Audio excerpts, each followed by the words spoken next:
All right. Welcome back to the GSMC Wrestling Laureate podcast brought to you by the GSMC Sports Network. I'm your host, Eric Rodriguez, here every Monday through Friday, 8 p.m. Pacific Time, 11 p.m. Eastern on the GSMC Sports Network, here to talk about everything in terms of professional wrestling. So make sure you tune in. It's pretty awesome. Just kind of reflect on what we talked about right quick. We had our WWE Monday Night Raw review. We had our NXT preview. We also had Charlotte Flair's, plan WWE's plan for Charlotte Flair amid her return. We also talked about Monday Night Raw going to a 2-hour show, how, it's going to hurt a lot of superstars. For me, I can only see the negativity out of it as of right now. The only positive thing from it would be Triple H's philosophy on, quality over quantity, which, kind of rubs me the wrong way. But, we'll find out. We'll find out October 7th. So, all right. So now we're going to talk about our fifth and final segment, Tuesdays Today in Wrestling History. Excuse me, gonna go back in time. I'm gonna gun it to 88 miles per hour. And where we're going, guys, we don't need no roads. All right, so we are here in 2001. 2001 on WWE Monday Night Raw's War, the WWE champion Stone Cold Steve Austin rallied the alliance together to take out his frustrations on Kurt Angle by putting the Olympic gold medalist in a hardcore match against, Rob Van Dam. In the main event, you saw Test going, Test teaming up with Stephanie McMahon, McMahon Helmsley, to take on the WCW champion, The Rock, in a handicap match. When Stone Cold Steve Austin started the alliance, and like when everybody was so heartbroken, everybody saw him as this cold-hearted WWE veteran, and kind of jumping ship a little bit. It was for the best. I believe 1,010% it was for the best.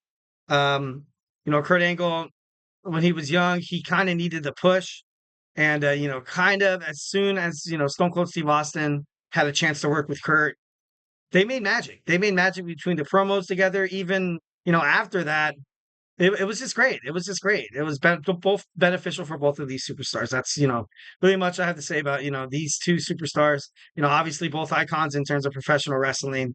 And I wouldn't. To be honest, I don't think Kurt Angle would be where he is right now if he didn't really assume the role of not the leader of Team WWF against the Alliance. But if Stone Cold Steve Austin would have never kind of, shifted gears and be like, look, let's let somebody else be the captain. Let's spotlight, let's give the spotlight to somebody else like Kurt. And let's promote some of our younger superstars. And Kurt Angle, he became a big deal in WWE. One of the best wrestlers from like my tenure as a wrestling fan. Definitely from 2005 to 2000 and 2007? No, 2000. I think, yeah, 2007 or 2008, where, he was just so dominant. He was kind of like the John Cena, where, he would never lose. Of course, he would never lose. He was the best wrestler, and he was able to, get under your skin and piss you off.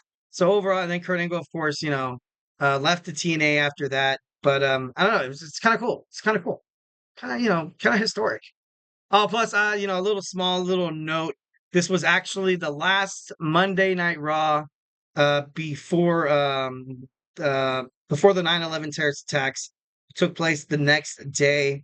The title of the show changed from Monday Night Raw's War to just Raw. Didn't really mention the war and admit the war in Afghanistan, and everything that happened, and with the 9/11 attacks and stuff like that. It was sad. I remember when it happened. Man, it was definitely a day that will forever live in infamy, kind of like Pearl Harbor and stuff like that. So, definitely, kind of crazy, still kind of feeling it to this day. It's kind of crazy. All right, next in 2005, Wrestling Reunion 3 took place in Florida, featured matches with legends such as the Warlord Kamala, the Blue Meanie, Jake the Snake Roberts in the main event. Of course, it also featured Greg Valentine. Who is that? Tito Santana?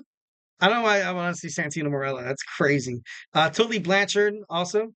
Dusty Rhodes fought Terry Funk in the main event in a no contest in a regular wrestling match that was refereed by who other than a hardcore legend, Mick Foley. So I definitely think that's cool. Definitely, taking a step back into wrestling, kind of looking at some of these, legends who's kind of took off in the wrestling world. A lot of people look up to these guys. I remember the Blue Meanie.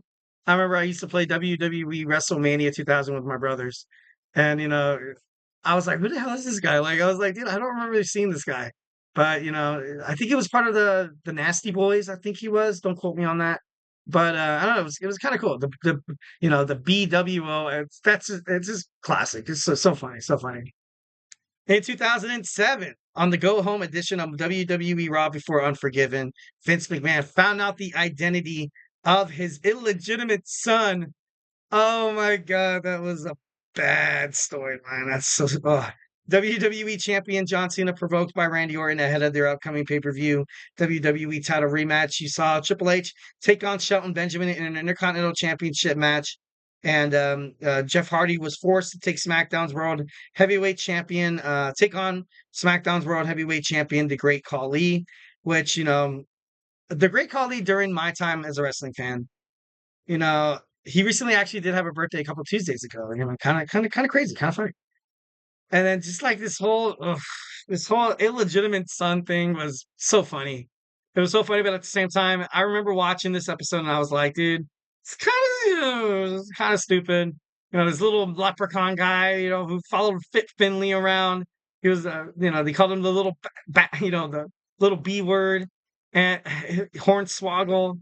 Man, like it's crazy. It's crazy. He did have a short stint in WWE after that, but overall, Vince McMahon, some of the storylines that he let cross paths and let air, gotta be honest, wasn't the best. But this was definitely one of them. But it was funny. It was indeed funny. His illegitimate son was Hornswoggle. Illegitimate storyline, obviously playing kayfabe here. But no, it's kind of crazy, kind of crazy. All right, so next we go to 2012. 2012, after teaming up with Randy Orton to face CM Punk and Dolph Ziggler on Monday Night Raw, Jerry Lawler suffered a heart attack live on commentary. Lawler's life was saved by CPR from WWE's Dr. Sampson. Thank God that guy was there. Like, that's unbelievable. Like, right now, Jerry the King Lawler still kicking it to this day. He's still, you see him on WWE live pre-shows. Occasionally he does, announce a couple of matches. I want to see one last match. I want to see Jerry Lawler commentate with good old Jim Ross one final match before anything happens to these lovely gentlemen. I grew up watching these guys. Monday Night Raw, it was these guys. It was these guys. On SmackDown, you had Taz and Michael Cole, or JBL and Michael Cole. These guys were just money together. It was great. It was great. And the whole, live on TV, one of those things, unfortunate, does happen. Health problems. Also, once when the stint happened with Owen Hart, where he tragically fell from his death from the rafters.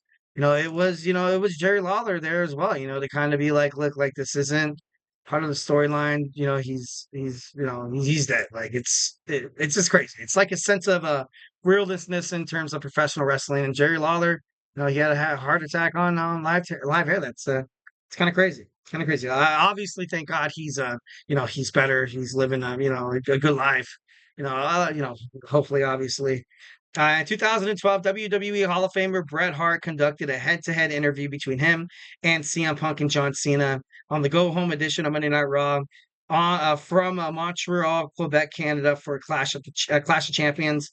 Later on in the show, Punk faced an opponent by WWE audience choosing for the very first time. Bret Hart appeared at WWE event in Montreal since the infamous Montreal Screwjob at Survivor Series in 1997. Obviously, this was bad. This was the beginning of the Montreal Screwjob was bad. And then Bret Hart came back, and like he said, a couple of interviews, talking about Vince McMahon, like he came back, he wanted to bury the hatchet. Fortunately, Vince is still Vince. At the end of the day, Bret Hart never really found peace in WWE. Of course, like he did with Shawn. I feel like him and Shawn did bury the hatchet.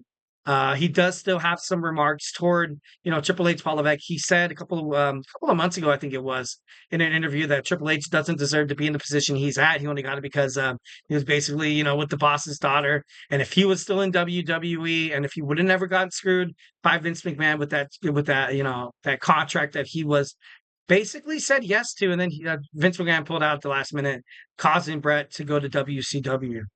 I think Bret Hart would have had an amazing career in WWE. Definitely would be one of the most honorable champions. Maybe he would be the longest, the most title holders, and maybe 16, 17, 18-time champion. I believe that in my heart, 1,010%. Was forced to leave the WCW, based on a rash decision. Turned out to be terrible. He wrestled with people who were very undertrained, like Bill Goldberg, who costed him his career.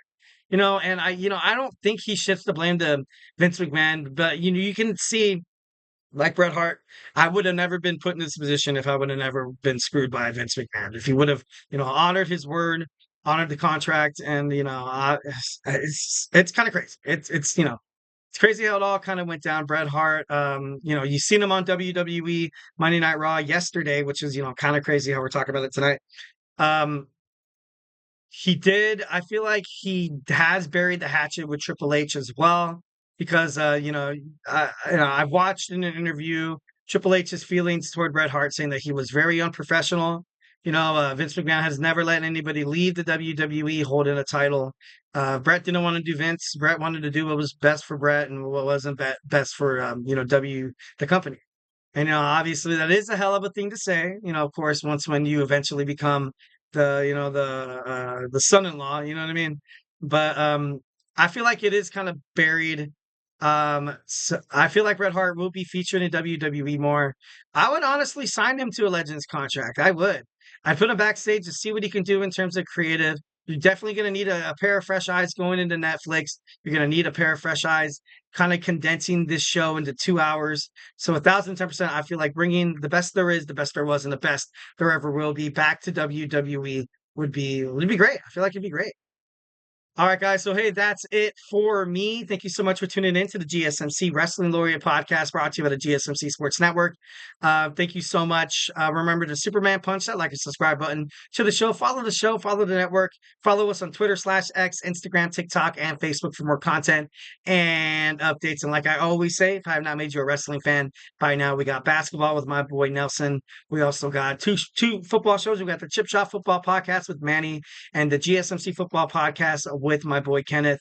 We got fantasy sports, GSMC Fantasy Sports Podcast with Chris Shepard. Find out your stardoms, your sitters, your stardoms, your situms, sinners. Did I say no? I didn't say it. I didn't say it.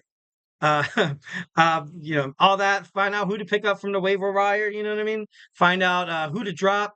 A couple of injuries. You know what I mean? You don't know what's gonna happen. I honestly didn't think. I thought Christian McCaffrey was gonna play yesterday. Luckily, I wasn't the one who drafted him.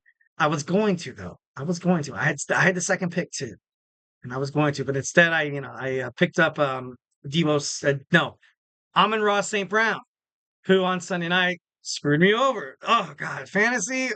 Oh man, it's find out all your information from Chris Shepard. Definitely got to tune into that show more often than not. So yeah, we also got Tommy with the GSMC College Football Podcast.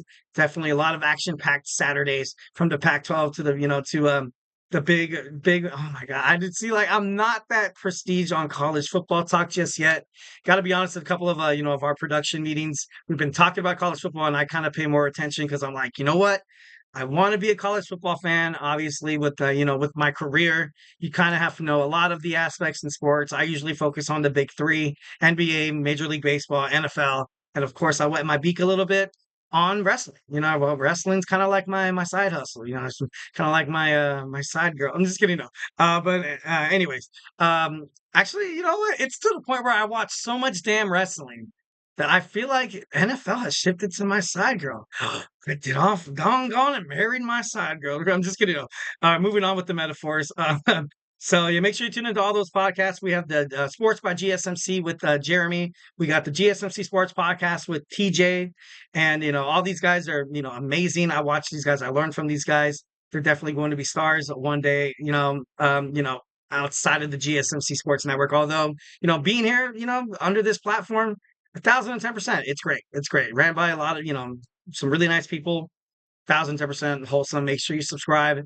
Like I said, give you the Eric Rodriguez guarantee that the GSMC Sports Network, we care about, they care about the podcasters. We care about our fans. Just want to be one big happy family, be a part of this new GSMC Wrestling Laureate bloodline family that we can talk about wrestling Monday through Friday, 8 p.m. Pacific time, 11 p.m. Eastern on the GSMC Sports Network. So, just do it. Make it like Nike and just do it. All right, guys. So, hey, that's it for me. Stay beautiful. Have a safe, amazing Tuesday night. But most importantly, love you.